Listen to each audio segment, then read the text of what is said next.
Bonjour à tous, j'espère que vous allez bien. Pour cette rentrée, je vous partage une recette de saison de la confiture de rhubarbe. C'est une recette économique car il faut seulement 2 ingrédients, de la rhubarbe et du sucre. La rhubarbe n'est pas très chère et pour les personnes qui ont un potager, c'est très facile à faire pousser. Cela permet d'avoir une petite réserve de confiture pas chère pour l'hiver, pour le petit déjeuner ou pour sucrer des yaourts ou du fromage blanc. Il nous faut pour cette recette de la rhubarbe et du sucre. Donc pour le sucre, vous mettez ce que vous avez. Moi il me restait du sucre blanc en poudre et puis du sucre roux en pierre. Donc je vais tout mélanger en fait. Je prépare cette recette en 2 étapes. Je prépare la rhubarbe et je vais la faire macérer dans le sucre toute la nuit. Et demain, je la ferai cuire. Donc je vais nettoyer la rhubarbe à l'eau avec une brosse. La rhubarbe est maintenant bien propre et je l'ai mise donc à égoutter dans une passoire. Donc je vais couper la tige de chaque côté. Donc voilà, j'ai coupé toutes les extrémités de chaque tige.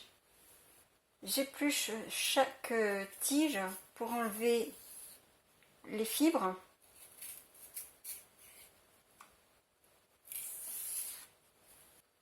Toutes les tiges sont maintenant épluchées. Donc je coupe chaque tige en tronçons, en morceaux. Voilà le résultat. Donc là j'ai pesé, au total j'ai 1,5 kg de rhubarbe. Donc je vais garder dans le grand pot 1 kg pour faire la confiture et dans le petit pot je vais faire la compote donc tout de suite, que je vais cuire tout de suite et que je consommerai rapidement. Alors maintenant je vais mettre donc le sucre. Je vais mettre 70% de sucre. Donc comme j'ai 1 kg de rhubarbe, eh bien je vais mettre 700 g de sucre. Voilà, donc j'ai mesuré les 700 g de sucre et j'ai mis ma rhubarbe dans 2 pots puisque le premier pot n'était pas suffisamment grand avec le sucre, ça risque de déborder, donc je mets dans 2 pots. J'ai mis le sucre sur la rhubarbe dans les 2 pots et je vais laisser macérer toute la nuit et ainsi bien la rhubarbe va rendre tout son jus.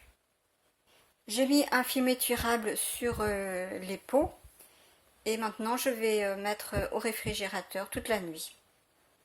Alors nous sommes donc maintenant le lendemain, la rhubarbe a reposé toute la nuit avec le sucre dans le frigo et voyez ça a rendu beaucoup de jus.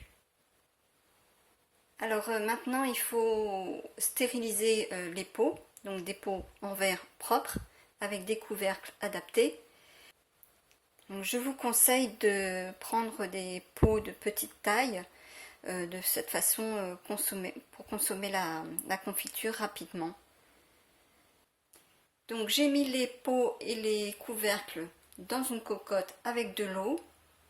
La stérilisation donc se fait en 10 minutes, mais là mon eau est froide donc je vais mettre à chauffer pendant 20 minutes. Pendant ce temps, eh bien, je vais faire cuire la confiture pendant 30 minutes. J'ai mis un thermostat 5 et il ne faut pas non plus mettre de couvercle pour pas que ça déborde. Et donc maintenant je vais écumer.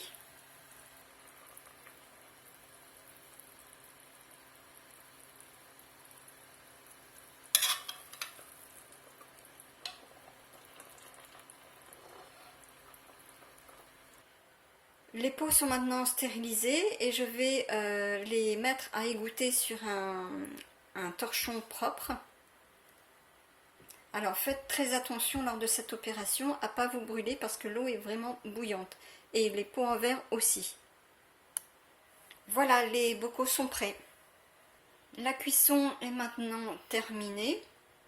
Alors j'ai mixé la confiture pour que tous les morceaux puissent bien se mélanger, puisqu'en fait la rhubarbe c'est très fibreux. Donc je mixe pour que ça se mélange. Voilà, c'est ma petite astuce. Maintenant je remplis les pots à confiture. Donc j'utilise un entonnoir à confiture.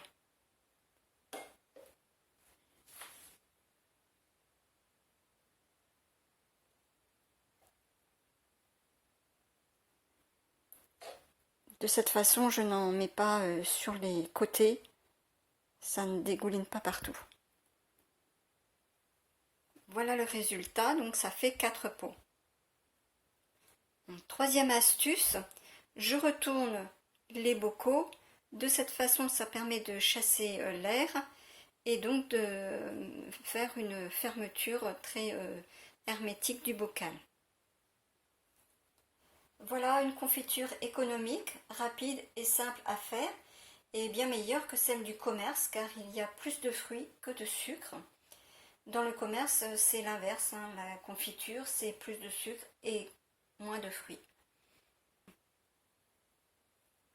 Je vous remercie d'avoir regardé cette vidéo et on se retrouve la semaine prochaine avec une recette de riz au lait. Je vous souhaite une très bonne fin de journée. À très bientôt.